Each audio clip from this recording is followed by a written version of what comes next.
1989 Land Rover Defender 110 station. You can see that there. This is an ex-search and rescue vehicle, and it's a V8 petrol on a manual gearbox, showing just over 32,000 miles on the clock. Like I say, ex-search and rescue. You can kind of see the old stickers on it in places. So bodywork wise, we're going to start off at this front bulkhead here. The top half, you can see around the hinges all nice and straight. You can see where the stickers used to be. Wants a bit of a polish just to sort those marks out. Lovely and tidy around here. As you go across the top of the bonnet, all nice and straight. A few little dings and dents on the bonnet. And again, you can see where it's had a big decal on the front there. Corners of the bonnet are all nice and straight. A few little dings and dents, which is to be expected. You've got an intake here as well on the bonnet. But in all important places, lovely and straight. As you come down the wing tops again, the odd little war wound here and there, but nice and straight on the corners where they normally get dinted. Down that left-hand side, all the plastics are lovely and tidy. Both sides, light lenses are all good, so the indicators and the side lights on both sides. A little bit of a crack in the grille here on the bottom half. Bumper itself's all okay. A world of adventures in this one. It's got so many uses with the roller shutter doors and stuff. We'll get that in a second. Again, right-hand side, lovely and straight there. A little bit of a ding and a dent on the wing top. But it's Defender, it kind of gets away with all this sort of stuff. But like I say, just showing just over 32,000 miles on a V8 manual. It's pretty rare on its own. A little bit of alley ratch underneath the indicator, and a little bit more on the bottom half of the wing on the right-hand side. Steel wheels all round. As you work your way across the bottom of the door, got a little bit of alley rash there. Sorry about the noise in the background there. Again, you can see where the decal's been on the door, and a little bit of alley rash on the top of the driver's door. Snorkel fitted there. As you go across the top, you can see where the sirens were fitted at some point, and you've got the air in there on the roof. Little working light on the side here as well. As you come down the driver's door, again, the top half where it matters, nice and straight. Around the handles, all okay. Nice and straight down the rear quarters, with it being a 110 as well. They're normally all dinted and dented. Across the body line's all good. A little bit of corrosion here and there, and the odd little scratch around the roller shutter door where it's been used. Bottom half looks okay. Again, a little bit of alley rash on the side there. Arches are all right as well. We'll have a good look at this roller shutter door here. James is going to open and close that, so we can have a look at the back.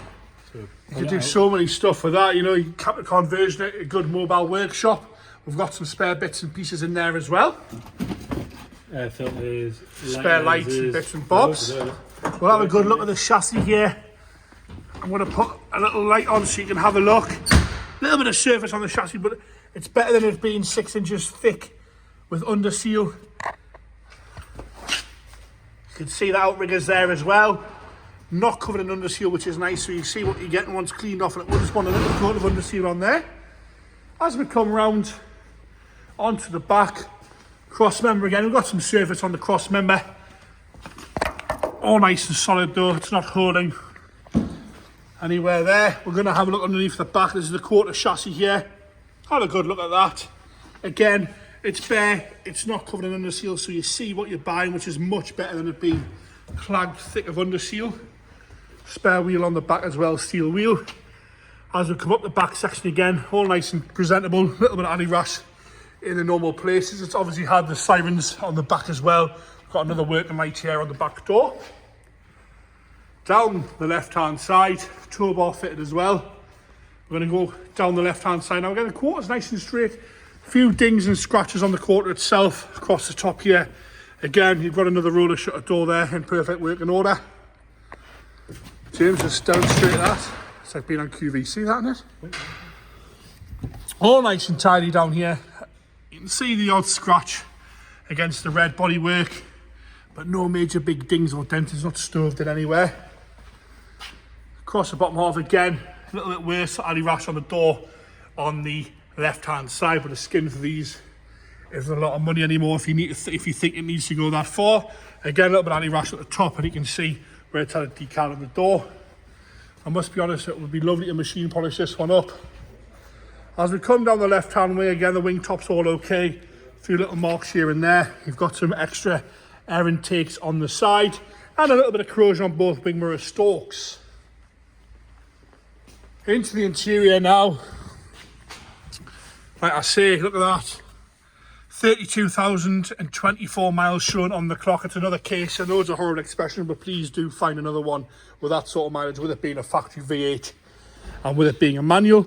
We'll lift the mats up so you can have a look there. You've got a 13 amp plug here on the side, and you'll see that the body was done by Carmichael.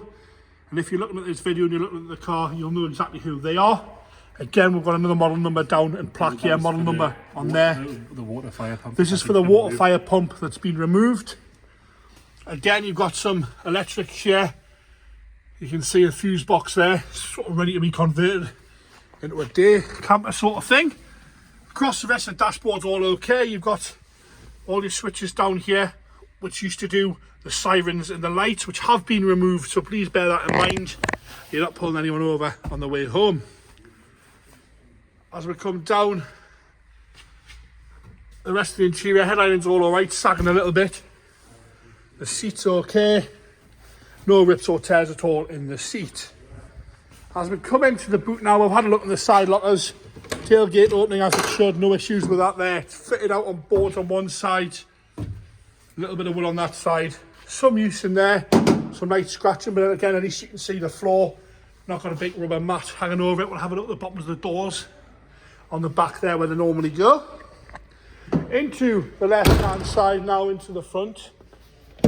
Again, door cards all nice and tidy. Seat itself showing no rips or tears. Haven't been switched over or anything like that. Again, rubber mat with the red floor underneath. Dashboard's all alright on this side. James wants to demonstrate the lights. Yeah.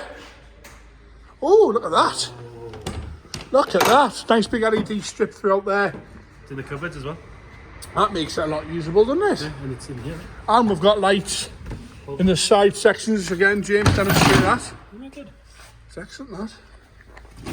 Right, engine bay now. Like I say, it is the 3.5 V8 on the carburettor. This one, good mileage. Galvanised inner wings by the looks of it, which is very odd for a G-Reg Land Rover. Bulkhead, we'll have a little bit of a look at that, see if I can show you as much as I can see.